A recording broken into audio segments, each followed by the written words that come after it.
Let me start by saying that, just for your information, the Executive Council has 4 committees that support the Council and feed into the decisions that are taken by the Council. One, of course, is the well-known Program and Budget Committee, and the other 3 are technical committees: the Committee on Statistics, the Committee on Sustainability, and the Committee on Competitiveness.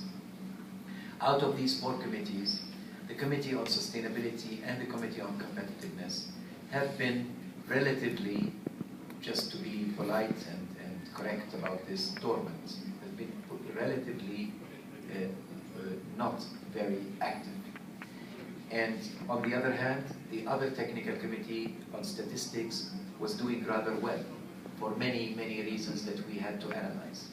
And I must also say that I would like to thank and give credit to Croatia in general and to Blanca in particular, who had kept hammering and kept saying, we either do something with these committees or we simply be brave enough to say, let's go with them. And it's her pressure and my belief, my conviction also, that she was correct, that drove us to make the major reforms that were accepted by the Executive Council in its last meeting in Serbia, in Belgrade. Now, what have we done? We have looked at the structure, the mandate, and the modus operandi of the Statistics Committee to try and see why is it doing well. And we found out that probably some of the things are to do with the mandate, with the composition, and with the modus operandi. So we tried to revisit the Sustainability and the Competitiveness committees and try to make the reforms based on that.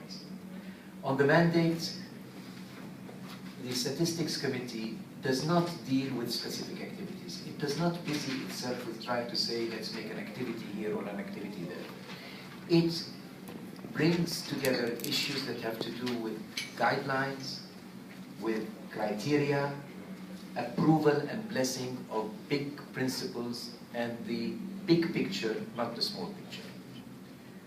2, the composition of the Statistics Committee did not depend only on the member states. The member states are the core. They're the ones that have the right to vote, and they're the ones that are elected by the commissions. But in addition to that, there's an army of experts, of organizations that support the work and give legitimacy to whatever we do. Because to be honest, I was a public servant myself. We are not the experts on sustainability. We're not the experts on statistics, and we're not the experts on competitiveness when we come representing our governments.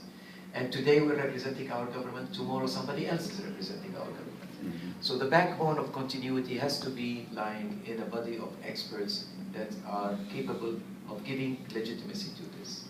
And the composition and the mandate also produced a committee in statistics that we hope to emulate now in this Committee of Competitiveness, that included many of the players instead of excluding them.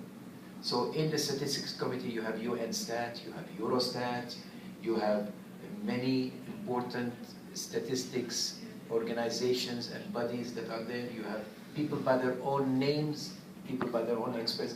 They're all non-voting members, but they are members. They come and they attend. So whatever comes out of the Statistics Committee becomes very well respected all over the world. And we become the umbrella rather than become just another body, just another party. The third and last part is about the modus operandi. Again, many countries were complaining that we can't pay so much money to many meetings and this and that. So our suggestion was that we have to at least meet once every General Assembly in phase. And we started it this General Assembly. In between, we can meet physically if we find necessary, or we can meet virtually by teleconference or by video conference. But we have to keep in touch with each other at least twice a year in such meetings. Based on that, this meeting now is the first that would be launching the new reform. I am asking you now, in order to be able to move the reforms forward, to help me in trying to identify what bodies, what international organizations, and which personalities even, you want me to propose to the Executive Council to add them to this committee as non-voting members. I already have some idea from our people in the Secretariat. They have presented me with some names. but I think this should be a collective effort. You are the core as member states, you are the core of this committee, but I would like to see from your circles, from your experience, who would you like to add from the Americas, from Europe, from Africa, from Asia? And I will make a list of those in consultations with you and submit them to the next Executive Council. It will not be the Executive Council the day after tomorrow or 3 days because we will not have enough time. It will be the Council after that. But that doesn't matter. We can make a virtual meeting before that to approve all of this. Then we take it to the Council, and then after the Council in 2014 we will make our first meeting. In the Secretariat, I have rearranged it also in such a way that we have a permanent Secretariat that you will be referring to. Marcio Favila is now in charge of operational programs, and he is acting like a secretariat to the 3 technical committees: statistics, sustainability, and competitiveness. But an officer under him would be directly working on that. And sustainability, it would be Dirk Glesser, who has already been meeting with the committee next door half an hour ago. On competitiveness, we still have to make a decision. And of course, on statistics, it's clear it's the director of statistics. We hope to be able to move the reform process further. And in that regard, let me just, in a nutshell, try to summarize this in these few points. Point number 1. Help me identify participants and members of this committee, international organizations, private sectors, experts, any names that you think would add to this. They should be people that have to do with ensuring quality to services. There are many certification bodies, some are legitimate, some are not. We may include some, we may exclude some. Some international organizations could be useful, like UNWTO maybe in this regard, or any other international some regional organizations like the EU and the standards that they set, or some American, or some African, or some Asian bodies.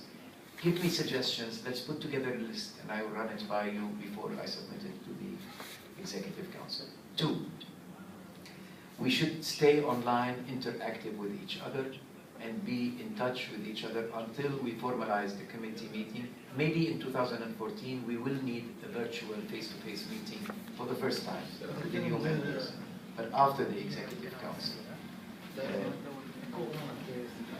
If that becomes the case, then we would need to stay online together. 3, we would need to. دكتور كيف حالك؟ كيف صحتك؟ كيف صحتك؟ شاف نعمان السيد عادل. اهلا وسهلا. دكتور طالب. دكتور طالب من وفاء الامين العام. السيد عادل. اهلا وسهلا. مستشار وزير الشؤون السياسيه. اهلا وسهلا. ابدا ابدا. It's one of the few occasions that I have an opportunity to use my native language. Please, welcome.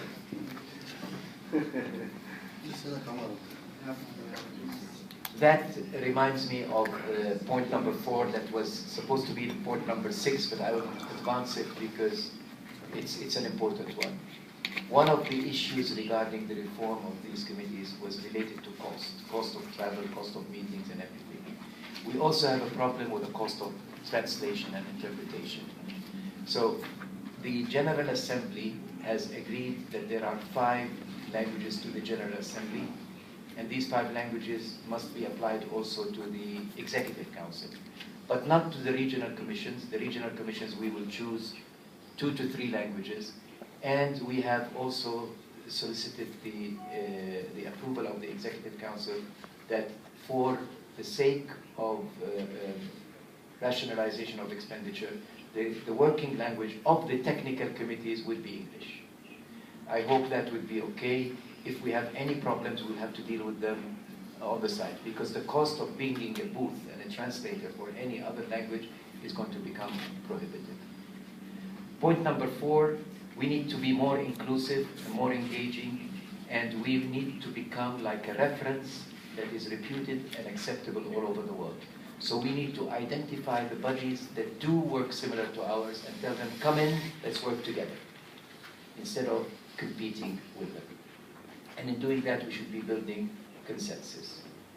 Last but not least, we should open the channels with the Executive Council, and members or a representative of every technical committee will have to attend, of course, as observer in the Executive Council. And if there happens to be members of the Executive Councils that are a member of this committee, they will be our representatives at the Executive Council. These are the points that I wanted to make, and you will have to forgive me if I apologize. I have to run down to another meeting that already started a few minutes ago, but I would maybe, before leaving this meeting, to Marcio and Frederic, to respond to any particular questions that you may have before I excuse myself and leave. Thank you so much, Marcio.